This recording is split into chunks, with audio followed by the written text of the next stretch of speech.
Hebreus, capítulo 13, verso 15 e 16, o texto que nos diz assim: Por meio de Jesus, pois, ofereçamos a Deus sempre sacrifício de louvor, que é fruto de lábios que confessam o seu nome. E não negligencieis, igualmente, a prática do bem e a mútua cooperação, pois com tais sacrifícios Deus se compraz. Amados, nós temos percebido dias em que cada vez um número maior de pessoas tem se preocupado com a sua espiritualidade, tem se preocupado com a parte do seu ser que diz respeito às coisas espirituais, às coisas do seu próprio espírito. E nós olhamos na palavra de Deus uma preocupação do Senhor, e isso manifestou-se também através de Jesus e seus apóstolos, uma preocupação muito grande com relação ao lado espiritual das pessoas que estavam se rendendo ao cristianismo ou aos pés de Jesus. Havia uma expectativa no coração daquelas pessoas, no tempo dos apóstolos, de que seus problemas seriam resolvidos. Havia uma perspectiva, uma esperança no coração daquelas pessoas de que suas vidas seriam transformadas na totalidade. Mas nós olhamos na história, o livro de Atos, por exemplo, que mostra, que relata, é o livro histórico do Novo Testamento, nós vemos ali um relato de uma igreja cristã perseguida, de uma igreja cristã sofredora, e que muitos dos crentes cristãos que iam falecendo, que iam morrendo, não estavam contemplando uma transformação, por exemplo, no caráter social de suas vidas, mesmo que tivessem encontrado Jesus, que tivessem aderido ao cristianismo naquele tempo. Mas a palavra de Deus sempre mostrou que a expectativa do homem com relação a esta mudança, essa transformação, ela não será frustrada pelo Senhor, e por isso existe o céu. Às vezes a mudança não está acontecendo como nós esperamos aqui, mas Deus tem um plano que começa aqui, e mudanças estão acontecendo, às vezes não no nível que nós esperamos, mas no nível que Deus deseja. E aqueles cristãos que passaram por perseguição, por sofrimento, foram cristãos que provaram da consolação do Espírito Santo de uma forma muito mais forte e poderosa do que hoje, por exemplo, a igreja do Senhor Jesus, que não passa por perseguição, que não passa por sofrimentos, mas que vive já uma liberdade de um culto, de uma espiritualidade tranquila diante da sociedade, diante de Deus. Nós olhamos para esse texto e nós vemos a Bíblia falando sobre a adoração. A Bíblia falando sobre a expressão que sai do fundo da alma de um ser humano, que brota do seu espírito e que deve ser muitas vezes fruto de lábios que confessam o nome de Deus, ou seja, não só por palavras, mas por palavras ditas por pessoas que trazem consigo na sua mente e no seu coração, a mente que é o intelecto, o coração que é a alma, que é o espírito, trazem convicções acerca de quem Deus é e acerca das mudanças que Deus faz. E nós olhamos para a igreja do Senhor Jesus, essa que o livro de Atos relata que passou por perseguições, por sofrimentos, mas que triunfou. E nós vemos que foi uma igreja que vivenciou os maiores milagres feitos em nome de Jesus, muito mais do que hoje a igreja tem vivido. E nós também entendemos, assim, que Deus se manifesta de diversas formas, de diversas maneiras. Para todo o tempo, Deus tem uma maneira diferente de se manifestar, de realizar o seu querer nas nossas vidas. Para toda circunstância, Deus tem uma forma e uma fórmula específica. E o grande segredo na vida do homem que quer ser bem-sucedido é depositar em Deus a sua esperança, a sua expectativa. Mas há uma expectativa no coração de Deus para com esta igreja. E a palavra do Senhor nos faz refletir sobre qual é a missão da igreja, para que estes propósitos do Senhor venham a se cumprir. E quando nós falamos em missão da igreja, nós não estamos presos a um conceito de igreja institucionalizada, igreja entidade, mas estamos falando de igreja pessoa, a igreja personificada em você, a igreja personificada através da sua família, de gente, de pessoas que pensam, que sentem, que se alegram, que sofrem também. Há expectativas no coração de Deus. E nós temos vivido tempos de desafios. A igreja tem uma missão.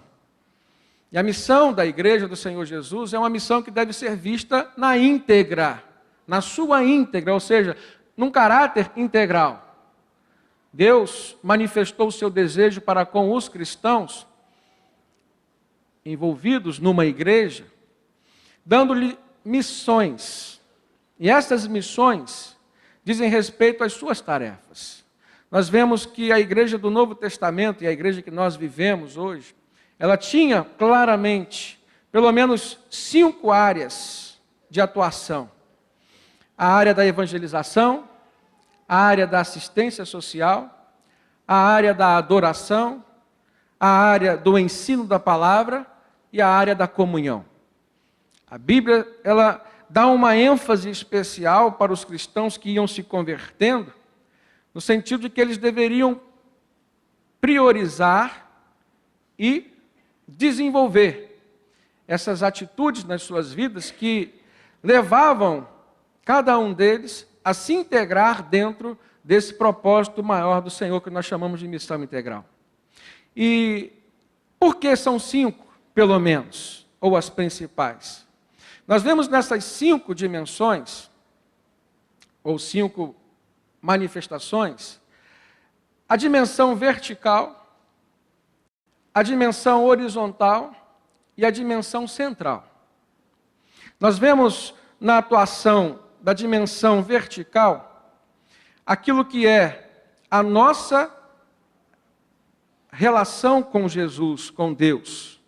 Então, a nossa adoração diz respeito a este caráter ou essa dimensão vertical da nossa missão.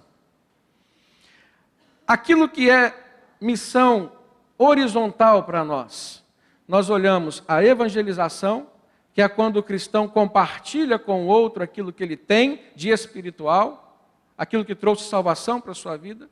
Nós olhamos a ação ou assistência social, que é quando o cristão compartilha com o outro aquilo que ele tem de material e aquilo que ele tem de sentimental.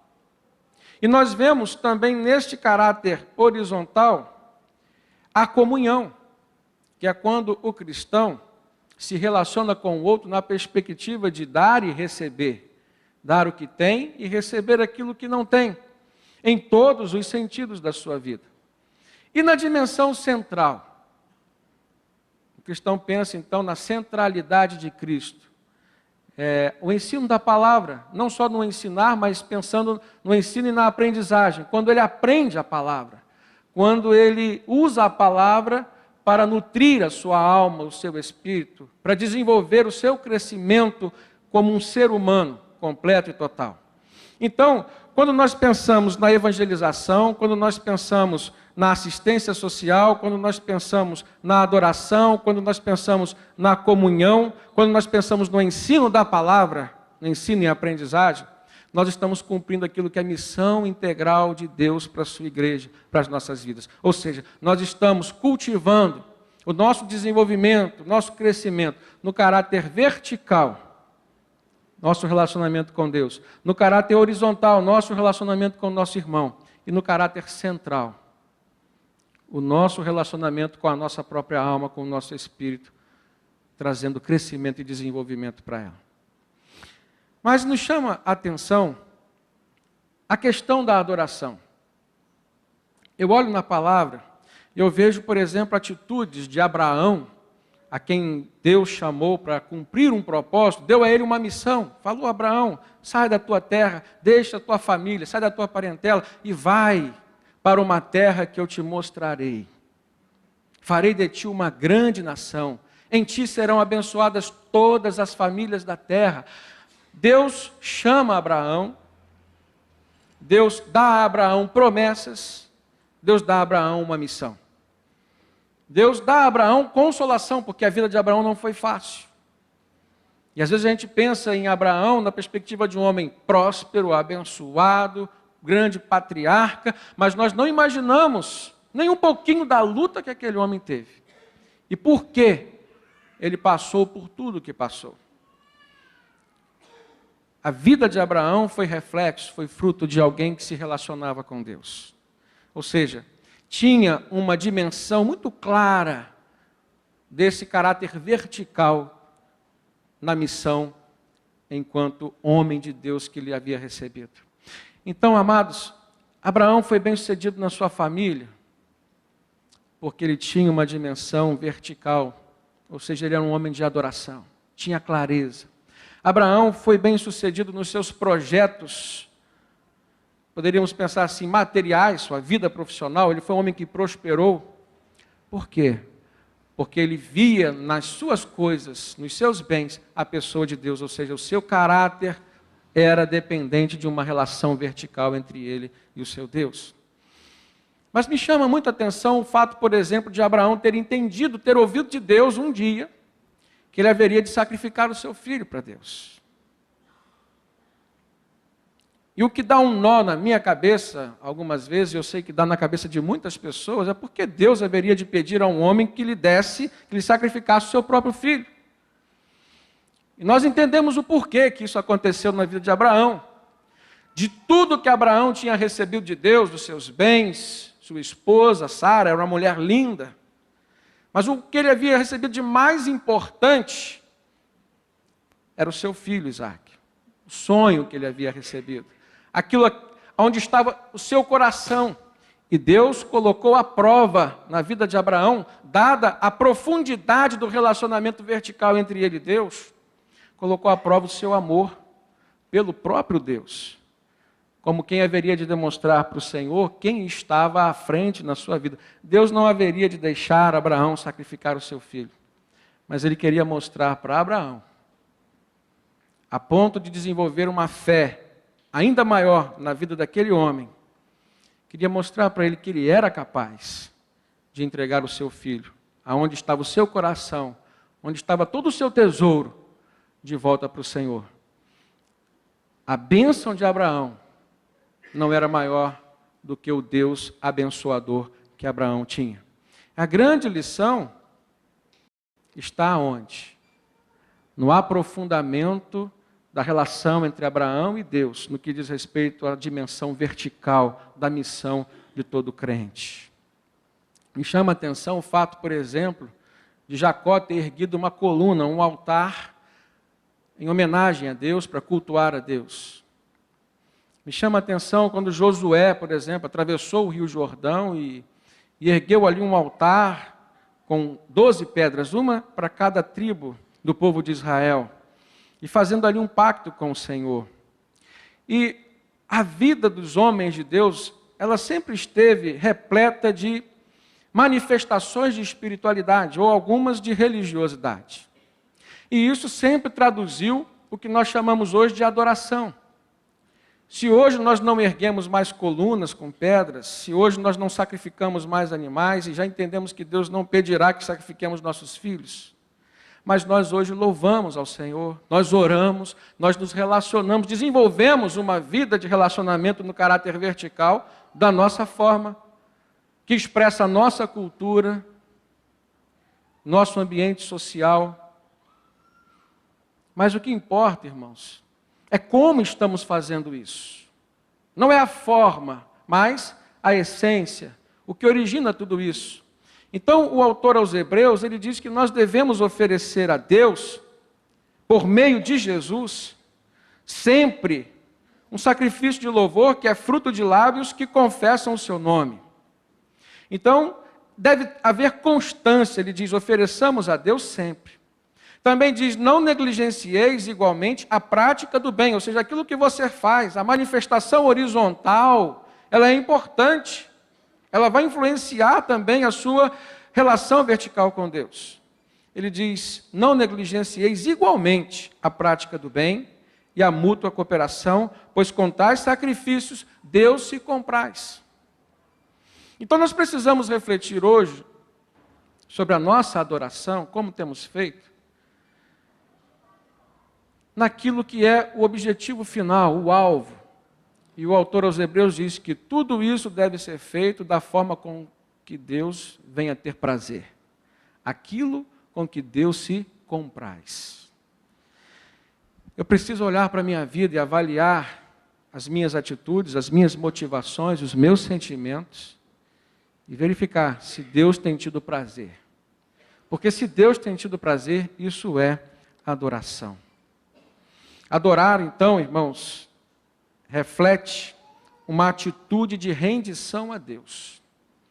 Quando Abraão aceitou o desafio, ouviu a missão dada por Deus de sacrificar seu filho, ele lutou. Foi um momento de muita luta, mas foi um momento de obediência, de crescimento na fé.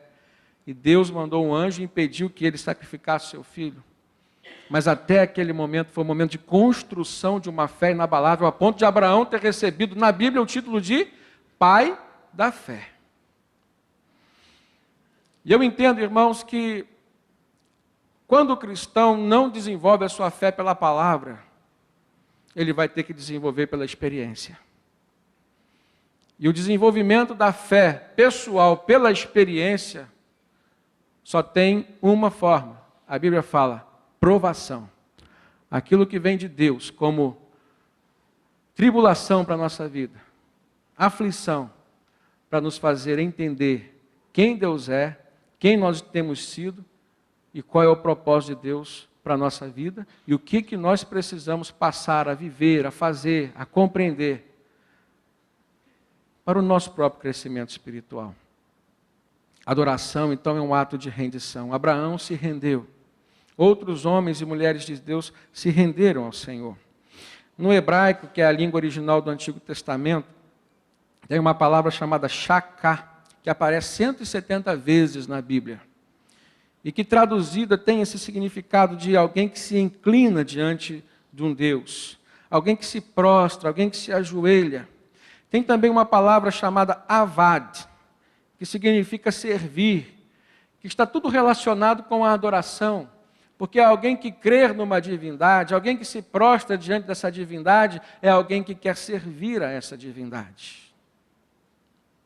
No Novo Testamento, já dentro de um contexto social mais próximo do nosso, a língua grega tem uma palavra chamada proskinel, que é traduzida a adoração, que também tem o mesmo sentido, de alguém que se prostra, de alguém que se inclina. Mas tem uma explicação em um sentido um pouco mais profundo. É alguém que beija a mão ou beija o piso, o solo, da onde está a sua divindade. Adorar, então, traz um sentido de alguém que se coloca inferior ao seu Deus, que deseja servi-lo, mas servi-lo de forma honrosa, reverente, de forma que lhe agrade. Eu olho para o texto do Novo Testamento, aquele momento em que Maria de Betânia, irmã de Lázaro e de Marta, quando ela sabe que Jesus está na casa de um fariseu, e estava lá à mesa, ela entra. E ela vai em busca do consolo que Jesus tem, ou seja, em busca da divindade em quem ela depositava a sua esperança e expectativa. E a forma como ela procede diante daquele que ela tinha por Deus. Diz o texto que ela se ajoelha, ela se inclina aos seus pés. Diz o texto que ela leva um vidro com um perfume, um vaso de alabastro com um perfume de nardo caríssimo. E ela começa a ungir os pés de Jesus, e ali se confundia o perfume com as suas lágrimas. E ela começava a enxugar os pés de Jesus com os seus cabelos.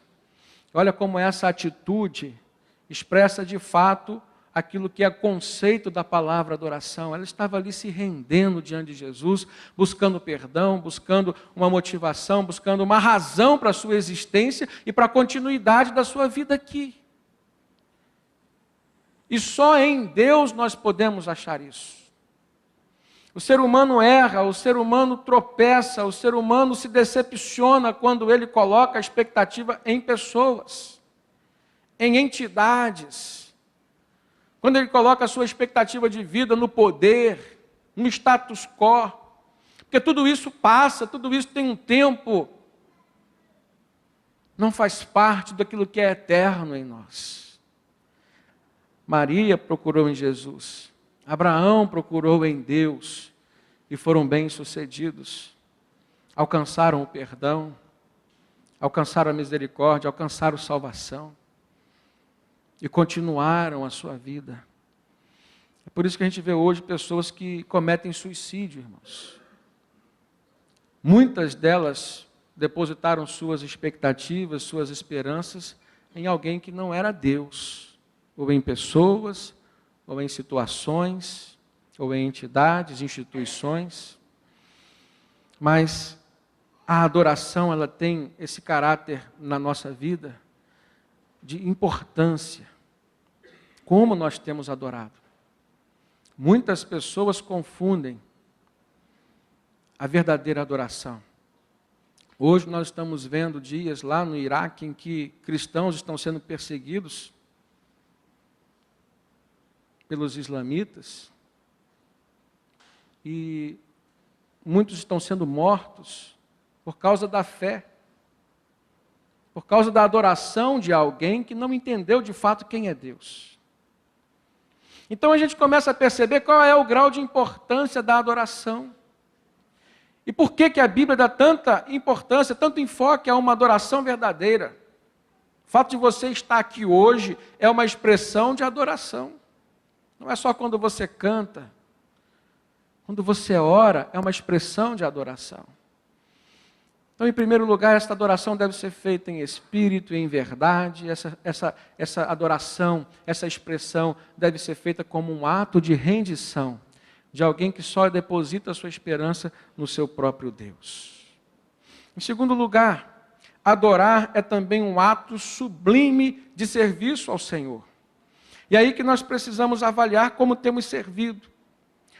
O serviço que nós prestamos a Deus como adoração deve ser motivado por duas coisas principais. A primeira delas, o amor.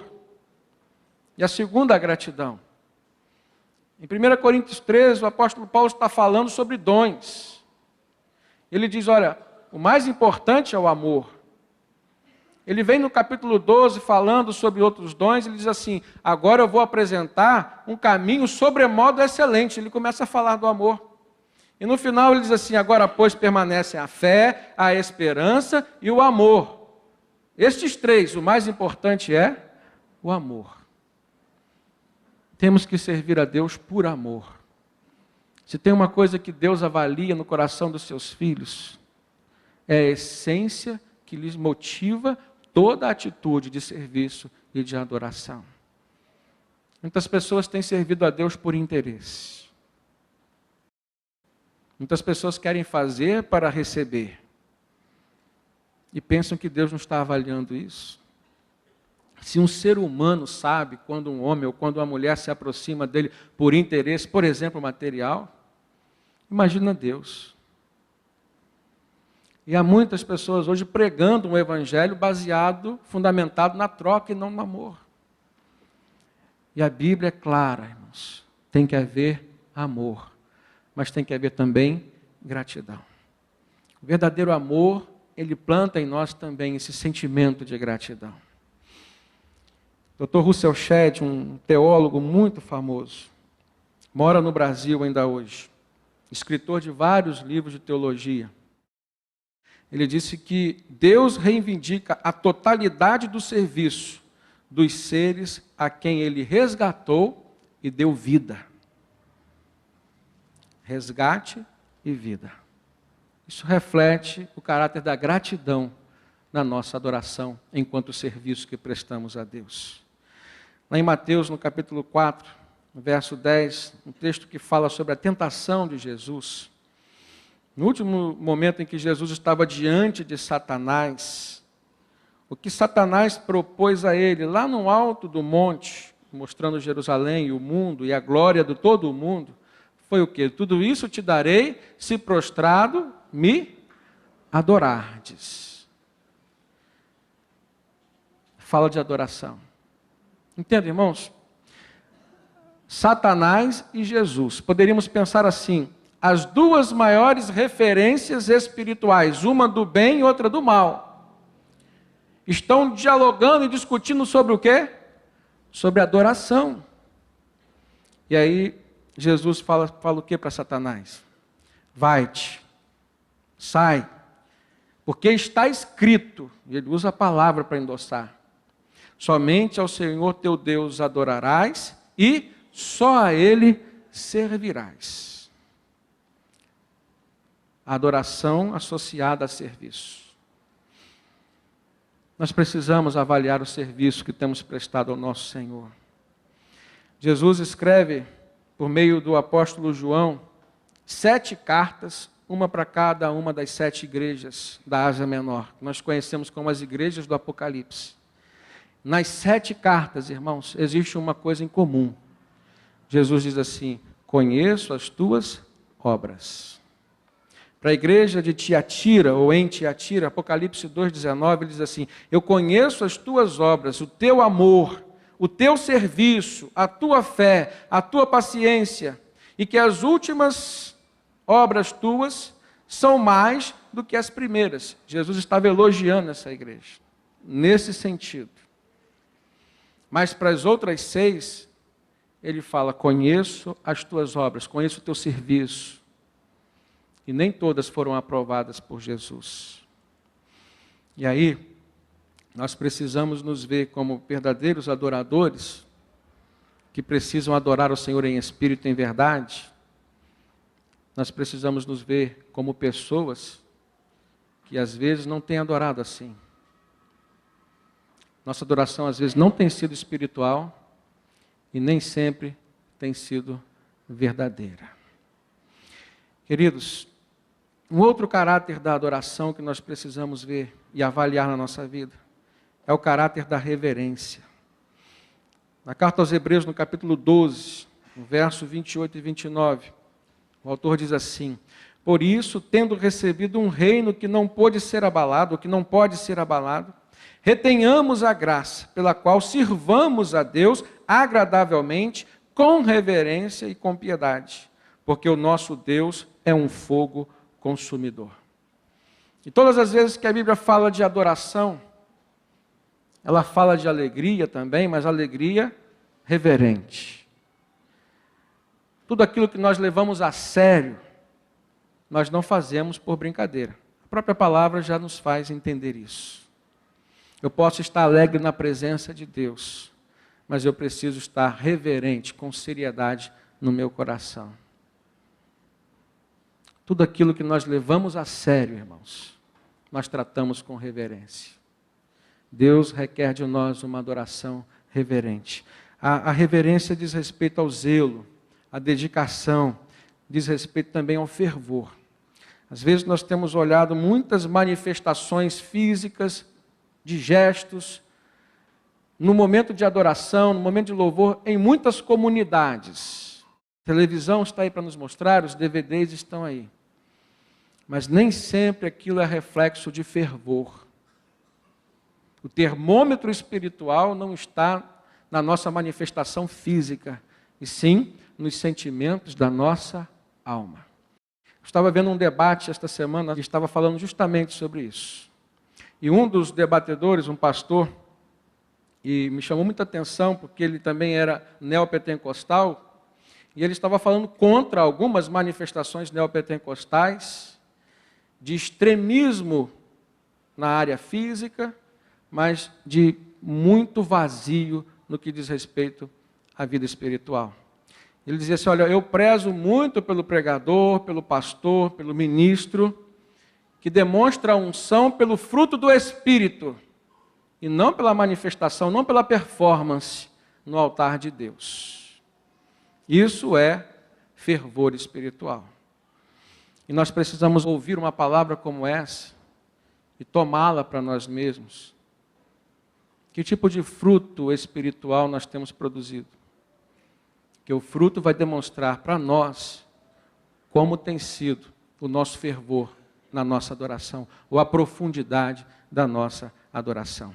E aí, eu gostaria de mostrar para os irmãos, finalizando essa palavra, qual deve ser, ou qual tem sido, a natureza e a essência da nossa adoração.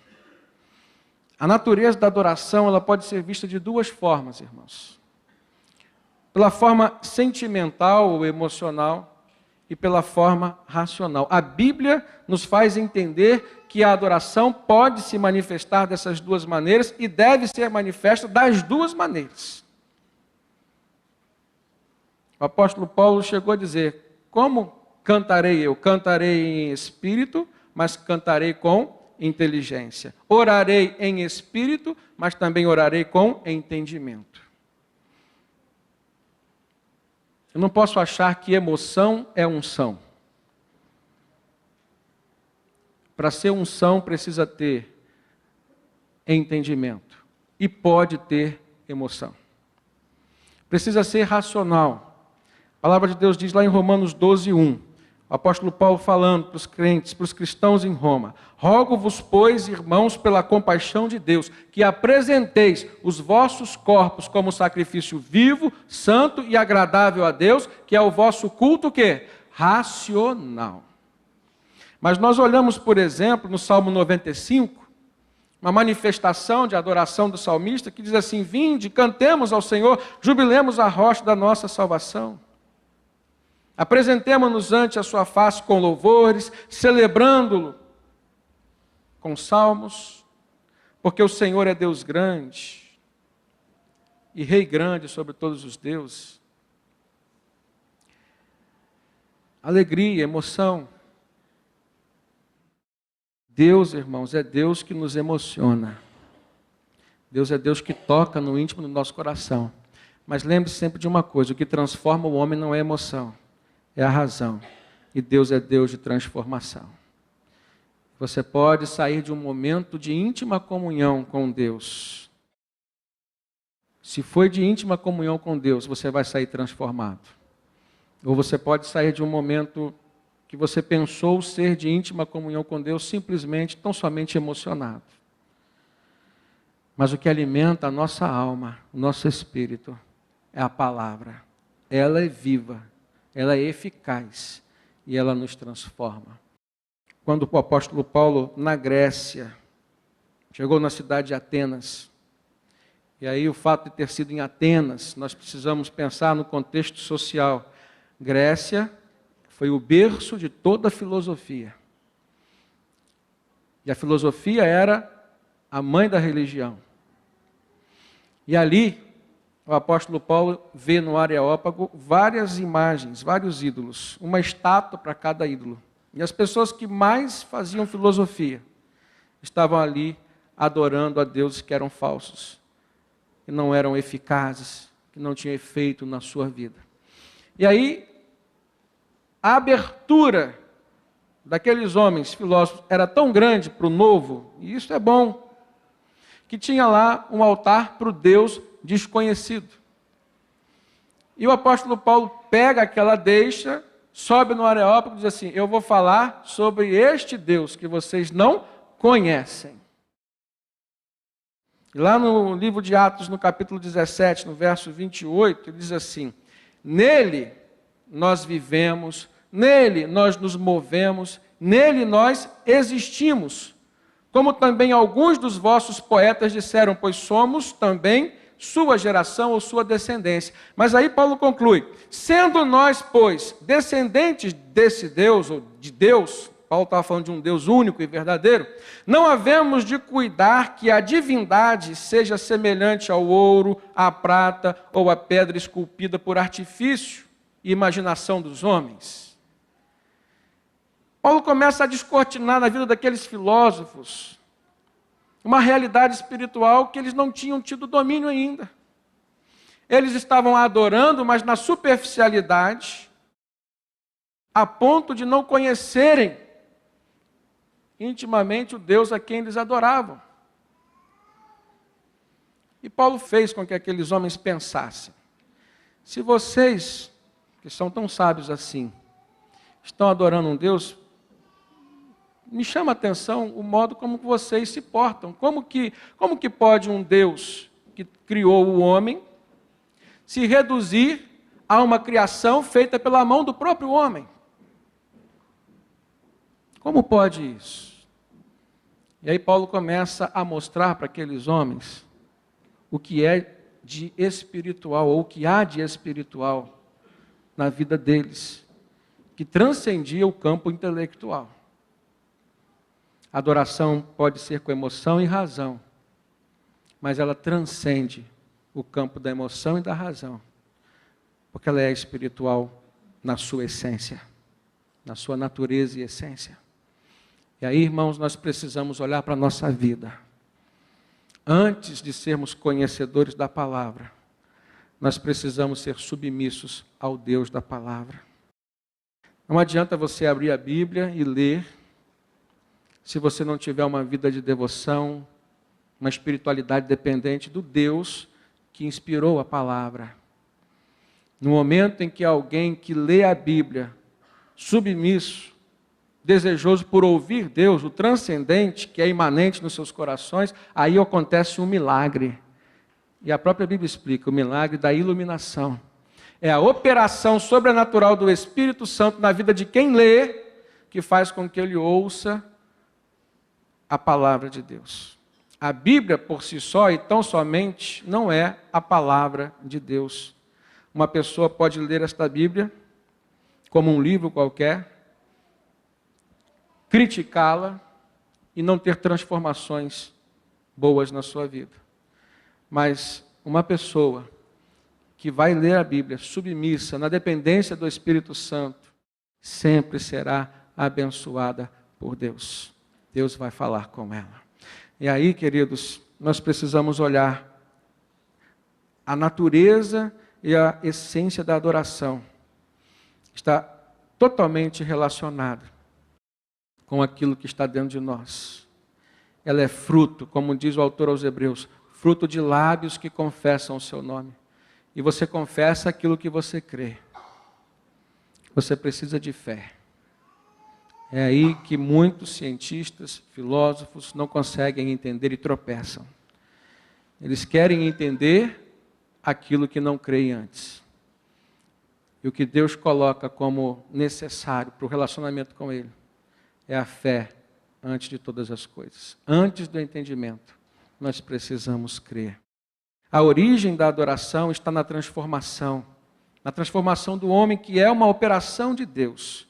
No Salmo 98, verso 1, o salmista diz, cantai ao Senhor um cântico novo, porque Ele faz maravilhas. No Salmo 40, no verso 3, o salmista diz o quê? E pôs um novo cântico nos meus lábios, um hino de louvor ao nosso Deus. Esse novo cântico diz respeito a uma mudança, uma transformação, uma nova forma de encarar a vida, uma nova forma de expressar o seu interior, o seu pensamento. O artista produz uma arte que expressa o seu estado emocional, o seu interior. O adorador também. Só que o artista pode camuflar. O artista pode disfarçar, pode representar e atuar. Mas o adorador, verdadeiro adorador, ele vai sempre expressar em sinceridade aquilo que está dentro do seu coração, que é fruto daquilo que ele crê. E por último, a essência da adoração, ela está naquilo que nós oferecemos a Deus. Por isso que o apóstolo Paulo diz em Romanos 12, que apresenteis os vossos corpos como sacrifício vivo, santo e agradável a Deus. Que apresenteis. Essa é a palavra mais importante. O que nós temos apresentado a Deus? O que nós temos oferecido a Deus? E aí, queridos, quando nós nos submetemos à palavra de Deus em fé, quando nós nos submetemos à vontade de Deus em obediência, a transformação no nosso interior faz brotar uma essência daquilo que é divino e que agrada o seu Deus, ou o nosso Deus. Eu não posso me considerar um verdadeiro adorador. Em primeiro lugar, se não houver sinceridade no meu coração, se não houver veracidade nas minhas expressões, mas eu não posso me considerar um verdadeiro adorador se não houver Jesus na minha vida. Ele que ordena o Espírito Santo, porque é o Espírito Santo quem nos habilita e nos capacita a oferecermos a Deus uma adoração segundo a sua vontade. É nessa hora que você precisa ver sua limitação, ou suas limitações. Você. Uma pessoa que Deus amou e ama. Uma pessoa que Deus chamou, que Deus escolheu. Você precisa de Deus na sua vida. Houve um ato de salvação, mas existe o prosseguimento. Na verdade, são atitudes de revelação de Deus para você, que vai determinar, o que vão determinar o seu relacionamento com o seu Senhor. A palavra de Deus é para você, dependa sempre dEle, independente de quem você é ou de como você está hoje. Algumas pessoas estão bem, se sentindo bem, e por isso não procuram Deus. Algumas pessoas estão mal, estão com problemas e procuram Deus. O que a palavra de Deus nos ensina é que, independente de quem nós somos ou de como estamos, nós devemos sempre procurar o Senhor. Essa é a verdadeira atitude de adoração que agrada o coração do Pai.